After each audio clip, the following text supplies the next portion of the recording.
ክርስቲያን በሕግ ሰርታ ልጆቿ እንዲጾሙ አዛለች ቤተክርስቲያን። ከስንት ዓመት ጀምሮ ነው ሕፃናት የሚጾሙ? ሀሳቡን ይዘነዋል። ጥሩ ነው፣ ደስ ይላል። ያሳድጋችሁ። ሕፃናቱ ሳይቀር በትምህርት ደረጃ ይነገራል፣ ይሰማል፣ ይታወቃል። ተግባር ላይ ግን የለንም። አሁን ወደ ተግባር ወደ እውነተኛ ክርስትና መመለስ እና አባቶቻችን ታስተካክሉ ነው የምለው።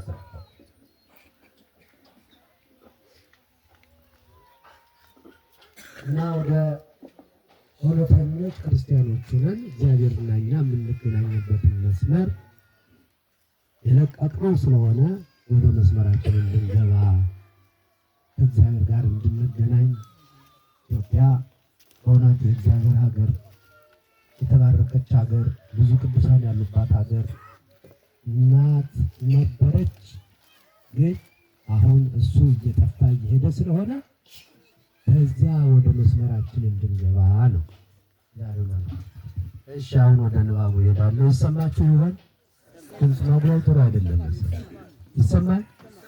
አዎ፣ ጥሩ ቅርብ ላላችሁት ይሰማል፣ ግን ራቅ ላሉት ይሰማል። ራቅ ያላችሁት ይሰማል? ወዳ እሺ፣ እሺ።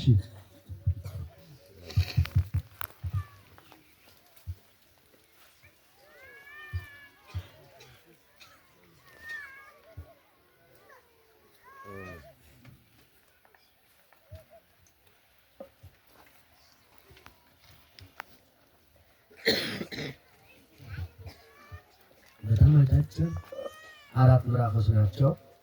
አንደኛውን ያነባለሁ። እዚያ አንደኛውን ሊቀ ማእምራን ያነባሉ። አንደኛውን ደግሞ ወንጌላዊ ሚስጥር ያነብሉና መጨረሻውን ሁለት ማንዳችሁ ታነባላችሁ። ትንቢተ ዮናስ በርሱ ሁላችሁም ዮናስ በርሱ ዮናስ ነቢይ ነው። ስለዚህ እሱ የጻፈው የእሱ ታሪክ ያለበት የእግዚአብሔር መልእክት ነው እና እሱን አነባዋለሁ። ምዕራፍ 1ን ያነባለሁ። የእግዚአብሔር ቃል ይላል። የእግዚአብሔር ቃል ወደ አማቴ ልጅ ወደ ዮናስ እንዲህ ሲል መጣ። አዳምጠኝ። ተነስተህ ወደዚያች ወደ ታላቂቱ ከተማ ወደ ነነዌ ሂድ። ማናት? ነነዌ። ነይ አይደለም። እሺ፣ እኛ የምንላት በልማ ነይ እንላት ነው። ወደ ነነዌ ሂድ። ማነው እንደዚህ ያለው? ማነው እንደዚህ ያለው ለዮናስ? እግዚአብሔር። ክፋታቸውም ወደፊቴ ወጥቷልና በእርሷ ላይ ስበክ። ዮናስ ግን ከእግዚአብሔር ፊት ወደ ተርሴስ ይኮበልል ዘንድ ተነሳ። ወደ ኢዮጴም ወረደ። ወደ ተርሴስም የምታልፍ መርከብ አግኘ ከእግዚአብሔር ፊት ኮበለለ። ከማን ፊት? ምን አለ? ኮበለለ። ምን ማለት ነው ኮበለለ? ሸሸ፣ ራቀ ከእግዚአብሔር። ከእግዚአብሔር ተለይቶ ወደ ሌላ እግዚአብሔር የሌለበት ሀገር አለ እንዴ? የለም አይደል? የዋ ሰውዬ ነው በእውነቱ። እሺ፣ ከእግዚአብሔር ፊት ኮበለለ። ከእነርሱ ጋር ወደ ተርሴስ ይሄድ ዘንድ ዋጋ ሰጥቶ ወደ መርከቢቱ ገባ። እግዚአብሔርም በባህር ላይ ታላቅ ነፋስን አመጣ። በባህርም ላይ ታላቅ ማዕበል ሆነ። መርከቢቱም ልትሰበር ቀረበች። መርከበኞቹም ፈሩ፣ እያንዳንዱም ወደ አምላኩ ጮኸ። መርከቢቱም እንድትቀልላቸው በውስጧ የነበረውን ዕቃቸውን ሁሉ ጭነታቸውን ሁሉ ወደ ባህር ጣሉት። ዮናስ ግን ወደ መርከብ ውስጠኛ ክፍል ወርዶ ነበር፣ በከባድ እንቅልፍም ተኝቶ ነበር። የመርከቡ አለቃ ወደ እርሱ ቀርቦ ምነው ተኝተሃል? እንዳንጠፋ እግዚአብሔር ያስበን እንደሆነ ተነስተህ አምላክህን ጥራ አለው። እርስ በርሳቸው ይህ ክፉ ነገር በማን ምክንያት እንዳገኘን እናውቅ ዘንድ ኑ ዕጣ እንጣጣል ተባባሉ። ዕጣም ተጣጣሉ። ዕጣውም በዮናስ ላይ ወደቀ። የዚያን ጊዜም ይህ ክፉ ነገር በማን ምክንያት እንዳገኘን እባክህ ንገረን፣ ስራ ምንድን ነው? ከወዴትስ መጣ? አገርህስ ወዴት ነው? ወይስ ከማን ወገን ነህ አሉት። እርሱም እኔ ዕብራዊ ነኝ፣ ባሕሩንና የብሱን የፈጠረ የሰማይን አምላክ እግዚአብሔርን አመልካለሁ አላቸው። እነሱም ከእግዚአብሔር ፊት እነዚያም ሰዎች ከእግዚአብሔር ፊት እንደኮበለለ እርሱ ስለነገራቸው አውቀዋልና እጅግ ፈርተው ይህ ያደረግከው በደል ምንድን ነው አሉት። ባሕሩንም ሞገዱ አጥብቆ ያናውጠው ነበርና ባህሩ ከኛ ዘንድ ጸጥ እንዲል ምን እናድርግብህ አሉት። ማንን ነው እንደዚያ የሚሉት? ዮናስን ምን እናድርግብህ አሉት። እርሱም ይህ ታላቅ ማዕበል በእኔ ምክንያት እንዳገኛችሁ አውቃለሁና አንስታችሁ ወደ ባህሩ ምን በሉኝ ጣሉኝ፣ ወደ ባህሩ ጣሉኝ አለ። ወዲያውኑ ጣሉት፣ ባህሩም ጸጥ ይላቸዋል አላቸው። ሰዎቹ ግን ወደ ምድር ሊመለሱ አጥብቆ ቀዘፉ። ዳሩ ግን ባህሩ እጅግ አብዝቶ ይናወጥባቸው ነበርና አልቻሉም። ስለዚህ ወደ እግዚአብሔር ጮኹ። አቤቱ እንደወደድክ አድርገሃልና እንለምንሃለን። አቤቱ ስለዚህ ሰው ነፍስ እንዳንጠፋ ንጹሕ ደንበኛ ላይ እንዳታደርግብን እንለምንሃለን አሉ። ዮናስንም ወስደው ወደ ባህሩ ጣሉት። ባህሩም ከመናወጡ ጸጥ አለ። ሰዎችም እግዚአብሔርን እጅግ ፈሩ። ለእግዚአብሔርም መሥዋዕትን አቀረቡ፣ ስለትንም ተሳሉ። እግዚአብሔርም ዮናስን የሚውጥ ታላቅ ዓሣ አሰናዳ።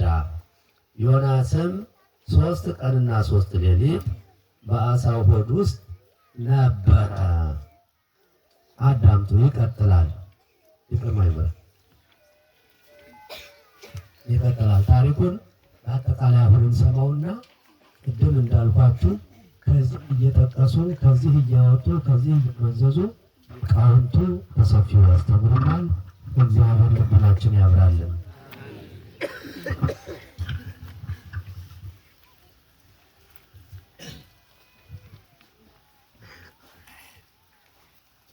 ትንቢተ ዮናስ ምዕራፍ 2 ቁጥር 1 ዮናስ በዓሣው ሆድ ውስጥ ሆኖ ወደ አምላክ ወደ እግዚአብሔር ጸለየ፣ እንዲህም አለ። በመከራዬ ሳለሁ ወደ አምላኬ ወደ እግዚአብሔር ጮኽሁ፣ እርሱም ሰማኝ። በሲኦልም ሆድ ውስጥ ሆኜ ጮኽሁ፣ ቃሌንም አዳመጥህ። ወደ ጥልቁ ወደ ባሕሩ ውስጥ ጣልኸኝ። ፈሳሾችም በዙሪያዬ ነበሩ፣ ማዕበልና ሞገድ ሁሉ በላዬ ያለፉ። እኔም ከዓይን ፊት ተጣልሁ። ነገር ግን ወደ ቅዱስ መቅደስህ ደግሞ እመለከታለሁ አልሁ። ውሃዎች እስከ ነፍሴ ድረስ ከበቡኝ። ጥልቁ ባሕር በዙሪያዬ ነበረ። የባሕሩ ሣር በራሴ ተጠምጥሞ ነበር። ወደ ተራሮች መሠረት ወረድሁ። በምድርና በመንደሮቿ ለዘላለም ተዘጋሁ። አንተ ግን አቤቱ አምላኬ ሕይወቴን ከጉድጓዱ አወጣህ። ነፍሴ በዛለችብኝ ጊዜ እግዚአብሔርን አሰብሁት። ጸሎቴም ወደ አንተ ወደ ቅዱስ መቅደስህ ገባች።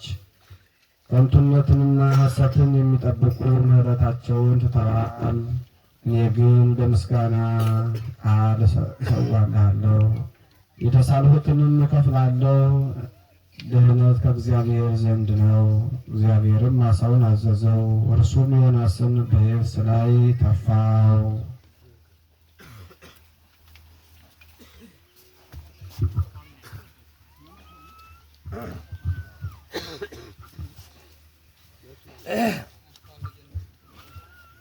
ትንቢተ ዮናስ ምዕራፍ 3 ከቁጥር 1 ጀምሮ የእግዚአብሔርም ቃል ሁለተኛ ወደ ዮናስ እንዲህ ሲል መጣ።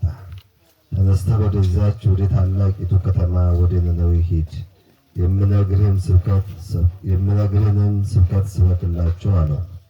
ዮናስም ተነስቶ እንደ እግዚአብሔር ቃል ወደ ነነዌ ሄደ። ነነዌንም የ3 ቀን መንገድ ያህል እጅግ ታላቅ ከተማ ነበረች። ዮናስም የ1 ቀን መንገድ ያህል ወደ ከተማይቱ ውስጥ ሊገባ ጀመረ። ጮኸም፣ በ3 ቀን ውስጥ ነነዌ ትገለበጣለች አለ። የነነዌ ሰዎችም እግዚአብሔርን አመኑ፣ ለጾም አዋጅ ነገሩ። ከታላቁም ጀምሮ እስከ ታናሹ ድረስ ማቅ ለበሱ።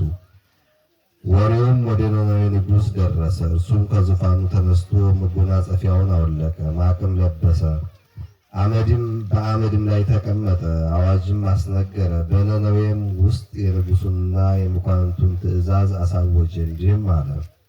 ሰዎችና እንስሶች፣ ላሞችና በጎች አንዳችን እንዳይቀምሱ አይሰማሩም፣ ውሃንም አይጠጡ። ሰዎችና እንስሳቶችም በማቅ ይከደኑ፣ ወደ እግዚአብሔርም በብርቱ ይጩሁ።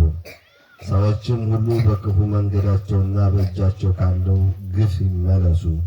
እኛ እንዳንጠፋ እግዚአብሔር ተመልሶ ይጸጸት እንደሆነ ከጽኑ ቁጣውም ይመለስ እንደሆነ ማን ያውቃል? እግዚአብሔርን ከክፉ መንገዳቸው እንደተመለሱ ስራቸውን አየ። እግዚአብሔርም ያደርግባቸው ዘንድ በተናገረው ክፉ ነገር ተጸጽቶ አላደረገውም።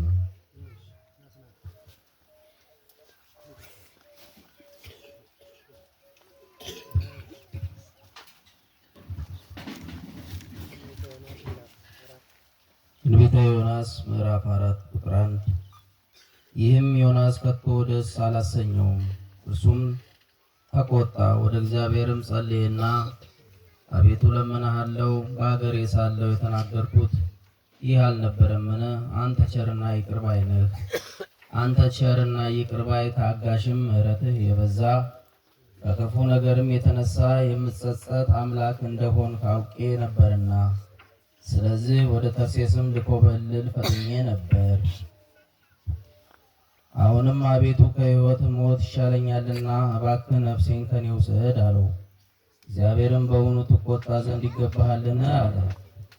ዮናስም ከከተማይቱ ወጣ፣ ከከተማይቱም በስተ ምስራቅ በኩልም ተቀመጠ። ከከተማይቱም የሚገኙትን እስኪያይ ድረስም በዚያ ለራሱ ዳስ ሰርቶ ከጥላው በታችም ተቀመጠ። እግዚአብሔር አምላክም ጥላ አዘጋጀ፣ ከጭንቀቱም ታድነው ዘንድ በራሱ ላይም ጥላ እንድትሆነው በዮናስ ላይም ከፍ ከፍ አደረጋት። ዮናስም ስለ ቅሊቱ እጅግ ደስ አለው። በነገውም ግን ወገግ ባለ ጊዜ እግዚአብሔር ትልን አዘጋጀ። እርሷም ቅሊቱን እስክትደርቅ ድረስም መታቻት። ፀሐይም በወጣች ጊዜ እግዚአብሔር ትኩስ የምስራቅ ነፋስም አዘጋጀ። ዮናስም እስኪዝል ድረስ ፀሐይ ራሱን መታው። ለራሱም ሞትን ፈለገና ከሕይወት ሞት ይሻለኛል አለ። እግዚአብሔርም ዮናስን በውኑ ስለዚህች ቅል ትቆጣ ዘንድ ይገባሃልን? አለው። እሱም እስከ ሞት ድረስም ትቆጣ ዘንድ ይገባኛል አለ። እግዚአብሔርም አንተ ትበቅል ዘንድም ላደረክበት ላላሳደግካትም በአንዲት ሌሊት ለበቀለች በአንድ ሌሊትም ለደረቀች ትል አዝነሃል። እኔስ ቀኛቸውንና ግራቸውን የማይለዩ 120,000 የሚበልጡ ሰዎች ብዙ እንስሶች ላሉባት ለታላቂቱ ከተማ ለነነዌ አላዝንምን? አለው። በይሁዳ ነገሥት